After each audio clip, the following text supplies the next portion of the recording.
Gustavo Fring is terrifying, not because he's violent, though he is, not because he's powerful, though he's that too. Gus is terrifying because he's perfectly controlled, completely opaque, a man who's turned himself into a machine so efficient that even his emotions serve calculated purposes. If you've watched Breaking Bad and Better Call Saul, you know Gus is the opposite of Walter White in almost every way. Where Walt's chaotic and ego-driven, Gus is precise and hidden. Where Walter's identity is constantly shifting, Gus's is locked down so tight you can barely find the human underneath. But that control, that perfection, it's not strength, it's the most elaborate psychological defense system ever built. A fortress constructed around a wound that never healed. This is about a man who died the moment Max died. Everything after that is just a monument built over the grave. Let's talk about Gus, the execution, the moment everything changes. Before we understand Gus, we need to understand what made him. And that's the poolside execution in Mexico. Don Eladio forces Gus to watch while Hector Salamanca shoots Max in the head. Max, his partner, his friend, possibly more than that, though the show never makes it explicit. And that ambiguity doesn't matter. What matters is Max was Gus's person. The one connection that was real, unguarded, human, and Gus watched him die, helpless, powerless, on his knees while the cartel laughed. That moment didn't just traumatize Gus, it fundamentally rewired how his psychology operates. In trauma psychology, there's this concept of threat reorientation. After experiencing profound helplessness, your brain reorganizes around preventing that helplessness from ever happening again. And that's exactly what Gus does. He builds an entire empire, an entire identity, an entire way of existing specifically engineered to ensure he's never vulnerable again, never caught off guard, never powerless, never exposed. His control isn't preference or perfectionism, it's survival architecture. Every system he builds, every protocol he establishes, every detail he obsesses over, it's fortress construction around that original wound. He will never be on his knees again. And if ensuring that requires becoming something barely human, so be it. Compartmentalized selfhood. Multiple people who never meet. One of the most psychologically fascinating things about Gus is how he's fractured himself into separate identities that never interact. There's public Gus, the Los Pollos Hermanos manager. Friendly, humble, community-minded, sponsors local events, speaks kindly to customers, presents as a hard-working immigrant success story. There's employee Gus, the boss. Firm but paternal, sets high standards but rewards loyalty, creates structure and order that employees find stabilizing. There's cartel Gus, ice cold, calculating, capable of watching a man's throat being cut and barely reacting. This is the persona that operates in the criminal world. And then there's Private Gus, the one who lives in that eerily empty house, the one who loved Max, the one who's been hollow since 1989. Most people code switch between contexts. You're slightly different at work versus home versus with friends. That's normal. But Gus doesn't code switch. He's compartmentalized. These aren't variations of one person. They're separate identities held in isolation. Public Gus and cartel Gus don't just present differently. They don't even acknowledge each other's existence. This is functional schizoid adaptation. In personality psychology, schizoid traits involve emotional detachment and compartmentalization, and Gus has taken these traits and weaponized them. He maintains psychological order by never letting his different selves touch. The man who smiles at children in his restaurant and the man who slits Victor's throat are kept in separate psychological containers. This level of compartmentalization requires constant monitoring. You can't slip. Can't let the wrong identity show in the wrong context. One crack and the whole structure collapses. That's exhausting. But for Gus, the alternative, being vulnerable, being knowable, being human in an integrated way, that's more terrifying than the exhaustion.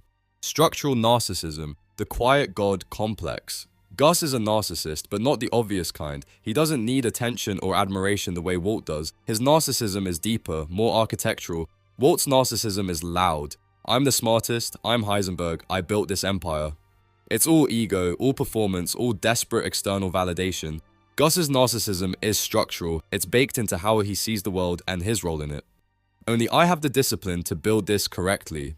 Only I understand the balance between order and chaos. My methods are superior, my judgment is sound, my moral framework is right. This is grandiosity disguised as competence. He genuinely believes he's qualitatively different from other people. Not better in a showy way, but fundamentally more capable of bringing order to chaos. He sees himself as a corrective force, like he's fixing fundamental flaws in how the world operates. the sloppiness of other criminals, the emotional reactivity of people like Hector or Walt, the lack of vision in people who just want quick money. It's a god complex wearing the costume of good housekeeping. I'm not special, I'm just doing things properly. But the subtext is, and no one else can. And this narcissism shapes how he treats people. They're not individuals with complex inner lives, they're components in his system, valuable as long as they function properly, replaceable when they don't. Look at how he kills Victor. Not because Victor betrayed him, not even because Victor was seen at a crime scene, though that's the surface justification, but because Victor overstepped, cooked without permission, acted as if he understood Gus's role. That's narcissistic rage, not hot anger, but cold elimination of someone who challenged his unique position. Ritualistic violence, killing as ceremony. When Gus kills, it's never impulsive, never emotional in the chaotic sense. His violence is ritualistic, almost liturgical. The Victor killing is the clearest example. He puts on the hazmat suit with the same care someone might put on religious vestments. The act of cutting Victor's throat is performed with precision, and then he undresses, cleans up, and returns to his public identity without a word. That's not brutality, that's ceremony, a ritualized reset of order, and his revenge on the Salamancas follows the same pattern. It's not just about killing Hector, it's about methodically destroying everything Hector has, his nephews, his connections, his dignity, his agency. Gus takes years doing this, savoring each step, not because he's sadistic in the typical sense, but because the revenge itself is sacred work. It's the purpose holding his entire psychology together. This is sublimated grief operating as ritual. Every move against the Salamancas is an offering at the altar of Max's memory. Every piece of the cartel he dismantles is penance for not saving Max. Every moment of Hector's suffering is a prayer. The violence isn't expressing emotion, it's containing emotion within structure, channeling grief into something that feels like purpose. Repressed attachment, the heart that froze. Let's talk about what Gus lost when Max died, because it wasn't just a person, it was his entire capacity for genuine attachment. Gus loved Max, whether that was romantic or platonic or some combination doesn't really matter. What matters is Max was his emotional home base, the one relationship where Gus could be unguarded. When Max died, Gus's attachment system didn't just break, it fused shut, like scar tissue sealing a wound. Since then, Gus doesn't form real attachments. He can't. The psychological cost of caring about someone, of being vulnerable to loss again, is unbearable. Instead, he creates approximations. He has mentees like Gail, employees he treats with a strange paternal quality. But watch closely. There's always distance, always control, never actual intimacy. He's mimicking attachment without risking it, creating relationships that look meaningful but are actually just another system he manages. And his entire empire, his entire life since Max's death has been organized around one emotion channeled into action, grief-powered revenge. Not hot, impulsive grief. Cold, purified, focused grief that's become his identity's fuel. He doesn't have a life beyond the mission. The mission is his life. Avenging Max, destroying everyone responsible, building something so perfect that Max's death at least brought something meaningful. But that means Gus hasn't lived in over 20 years. He's existed, functioned, executed plans, but the human part of him, the part capable of spontaneity and vulnerability and genuine connection, that died with Max. Better Call Saul. Watching the mask crack. Better Call Saul does something brilliant. It shows us Gus before he's fully built his empire, when he's still constructing the systems that will make him untouchable. And we see something Breaking Bad only hinted at. Gus is terrified, not of violence or death, but of losing control, of being exposed, of someone seeing through the compartments.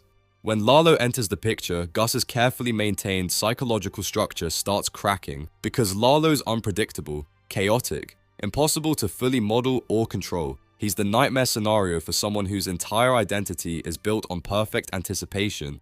Watch Gus during this period. The compulsive behavior intensifies. He adjusts his tie obsessively when he's afraid, cleans already clean surfaces, checks locks multiple times. These aren't just character details, they're anxiety management through ritual. When Gus is scared, when his control is threatened, he doubles down on order. Because order is his sedative, his psychological defense, the thing keeping him from fragmenting completely. And that scene where he's terrified in his car, adjusting his tie while barely holding it together, that's the clearest window into his actual psychology we ever get. The machine showing its gears, the fortress showing its foundations are shakier than they appear.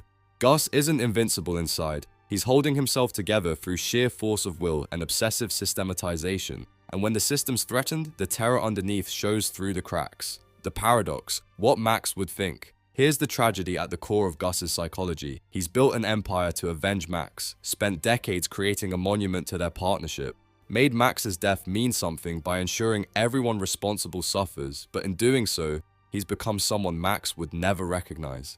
Probably someone Max would be horrified by. The man Max knew was capable of warmth, of connection, of building something positive. The restaurant was meant to be legitimate, something they'd be proud of. The man Gus became after Max's death is cold, brutal, emotionally dead, uses the restaurant as a front for industrial-scale drug distribution. Kills without hesitation, lives for nothing but revenge. The revenge consumed the person it was meant to honor. The mission to make Max's death meaningful ended up making Gus's life meaningless, except as a weapon pointed at the Salamancas and the cartel. This is the psychological trap Gus never escapes. He replaced his heart with a mission, filled the void where love and connection should be with purpose and revenge. And once you've done that, once you've made your entire identity about one goal, what happens when you achieve it? The death, structural collapse. When Gus finally kills Hector, when he's standing there thinking he's won, thinking the mission's complete, and then the bomb goes off. That's not just physical death, it's thematic collapse. The structure that's been holding Gus's psychology together for 20 years suddenly has no purpose. He achieved the goal, Hector's dead, the revenge is complete, and there's nothing. No plan for after revenge, no identity beyond the mission, no life to return to because he hasn't had a life since 1989. Gus isn't a person with a revenge obsession. He's a revenge obsession that looks like a person. When the revenge is complete, there's nothing left. That explosion, the way half his face is blown off, but he walks out and adjusts his tie one last time before collapsing. That's not just dramatic television, that's visual metaphor for his psychology. The compartmentalization is literally visible, the perfect facade and the destroyed interior existing simultaneously. And when the performance is done, when there's no one left to see the facade, the structure collapses. He maintained himself through control. Once control was lost, there was nothing underneath to catch him. What Gus represents.